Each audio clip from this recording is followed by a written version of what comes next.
Less than 6 weeks until the Iowa caucuses, 4 Republican hopefuls not named Trump try to set themselves apart from him and each other. Good evening from New York. And Anderson, hello from the spin room here on the campus of the University of Alabama in Tuscaloosa, site of the 4th primary debate of the election season 2024. It is just wrapping up. Christie, Ron DeSantis, Nikki Haley, and Vivek Ramaswamy. Once again, the former president did not take part.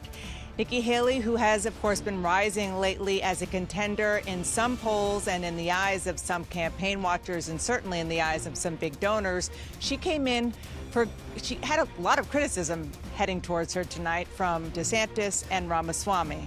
Yeah, no doubt about that. I know you're going to be speaking, Dana, with some of the debaters tonight. Looking forward to that. Seeing as Pamela Brown is checking the facts on what they said. Seeing as Gary Tuchman is back with his focus group of voters in Iowa who watched tonight. Also, our political panel here. But first, a moment from the debate stage. A clash between Christie and Vivek Ramaswamy with Nikki Haley in the middle. You do this at every debate. I'll tell you exactly what it is. Don't interrupt me. I didn't interrupt you. Okay? You say this. You do this. You do this at every debate. You go out on the stump and you say something. All of us see it on video. We confront you out on the debate stage. You say you didn't say it, and then you back away. And I want to say exactly what I said, Chris. I'm not done yet. Well, this now is look. This is nonsense. This man is spewing. This man is spewing nonsense. Let me tell you something. This is the 4th debate.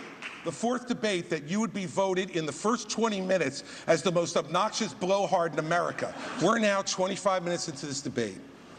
And he has insulted Nikki Haley's basic intelligence. Not her positions, her basic intelligence. She doesn't know regions. She wouldn't be able to find something on a map that his 3-year-old could find.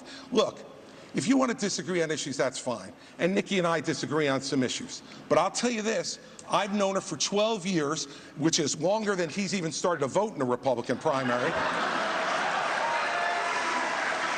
And while we disagree about some issues and we disagree about who should be president of the United States, what we don't disagree on is this is a smart, accomplished woman, and you should stop insulting her. So I'm going to take this. I'm going to take several times over. So first of all, I think we just learned something from Christie. We learned 3 things. We learned 3 things right there. First of all, Christie also doesn't know what provinces in eastern Ukraine he actually wants us to fight for. Chris, your version of foreign policy experience was closing a bridge from New Jersey to New York. Yeah. So do everybody a favor, just walk yourself off that stage, enjoy a nice meal, and get the hell out of this race. One of several sharp clashes tonight. Here to talk about it, CNN Newsnight anchor Abby Phillips, CNN political commentator Van Jones, anchor of The Source, CNN's Caitlin Collins, also CNN political commentators Alyssa Farah-Griffin, David Urban, and Scott Jennings. More people than were actually in the debate itself, which is good. So more people have watched the debate. A lot of different perspectives. Qualified for the panel. Thankfully. Yeah, what stood out to you? I mean, I think with Nikki Haley, we saw the perils of emerging successfully in the last several debates. Every single candidate on that stage within the first several minutes was going after for Nikki Haley pretty much the entire time. There were moments where she was a little bit removed from the conversation. I think Governor DeSantis actually had a stronger debate than what we've seen him do in several of the last debates. But, I mean, a lot of it was just arguing on stage between all of them and Vivek Ramaswamy yelling at points. And then I think the most notable point was Christie at the end saying, picture election day, and saying Donald Trump will not be someone who's voting on that day because he's going to be a convicted felon. Ben? I thought it was like Wonder Woman fighting off like a whole mob of like supervillains. I mean, Nikki Haley had to defend herself every second of that debate performance. And she did well. She actually held up well. She was actually able to pull it off.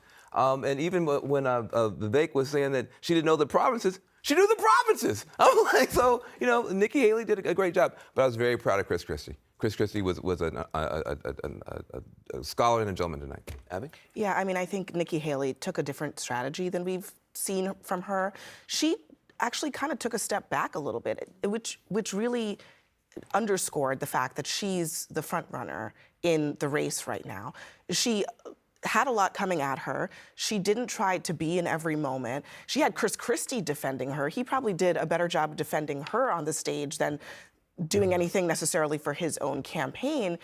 And in some ways, I see why they pursued that strategy this time around, because you don't need to respond to every single thing. And it just the fact, the eagerness of the DeSantis and the Ramaswamys to attack her only proved to the voters and to the audience she is the one that they think that they have to beat. And that's, I think, the message that they were trying to send tonight. Well, and Nikki Haley proved once again that she is a political heavyweight. She's arguably won all of the debates, or at least performed exceptionally well in them. But the moment that stood out to me, and I don't want to read the tea leaves too much here, when Christie was a gentleman and jumped in to defend her. He made a point to say we disagree on some things, but that, to me, somebody who's run his sole campaign on stopping Donald Trump and has happened to lag in the polls, I could see a world in which he ends up endorsing a Nikki Haley. He did draw that contrast, but the way that he described her, the relationship, her credibility, spoke as somebody who could end up backing her in short time. Yeah, and Governor Christie was, I mean, he kept pointing out time and time again, I'm the only one up here that didn't put my hand up here that said I would support Donald Trump if he was the nominee. He kept drawing distinctions, making the candidates answer questions better than the moderators did, right? He was really forcing the issue. I think he did a great job tonight. Unfortunately, his numbers haven't moved since day one. Yeah. And when you sit back, Scott and I, we were talking about this earlier, we were watching the debate. From the first debate performance till today, the numbers really haven't moved.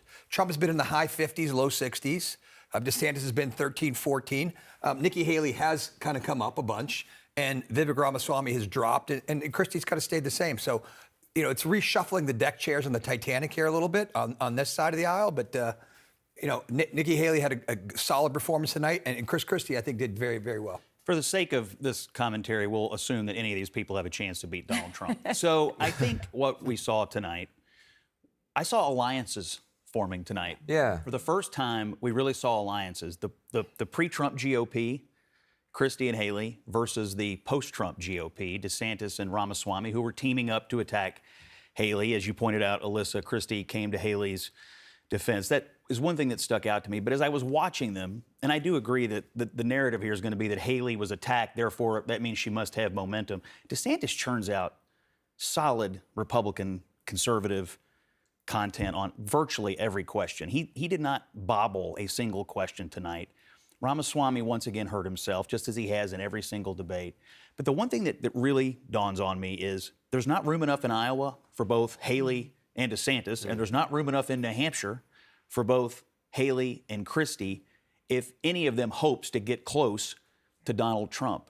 Will this field ever consolidate? It doesn't feel like it's going to. And once again, fragmentation is Donald Trump's friend. And as you pointed out, since we started on August 23rd, he's gone from 55 to 61 in the national polling averages. Yeah. It's hard to argue that his strategy of sitting this out has been anything but genius. I would agree that sitting it out was wise. I'm not sure. I don't think the field consolidates. Listen, DeSantis isn't going anywhere, but it's very quickly becoming a race for number two between Ron DeSantis and Nikki Haley. And there are a lot of important endorsements still sitting on the sidelines. Now, endorsements don't mean what they used to, but I'm watching to see where Governor Sununu comes out in New Hampshire. He's consistently outperformed Donald Trump in his home state. If he backs Nikki Haley, that gives her momentum she needs. If she can rally more support within Iowa, that gives her momentum. She is head-to-head with Ron DeSantis.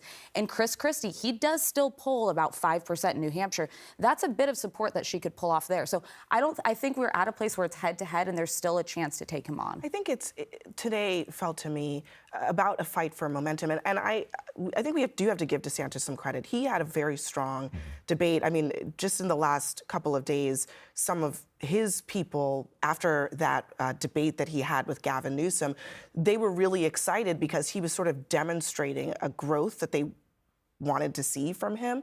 And I think it showed up tonight in a way that might help him. It has helped Nikki Haley to be on this debate stage and perform aggressively. It'll be really important for DeSantis if he can take that momentum and push it forward, because this is the moment.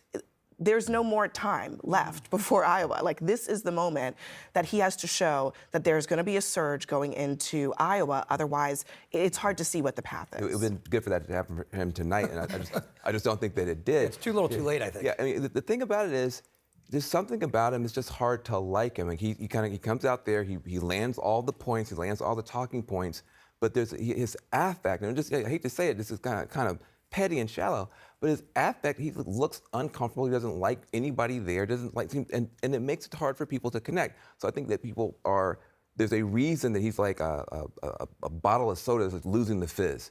And he did not put the fizz back in that soda tonight.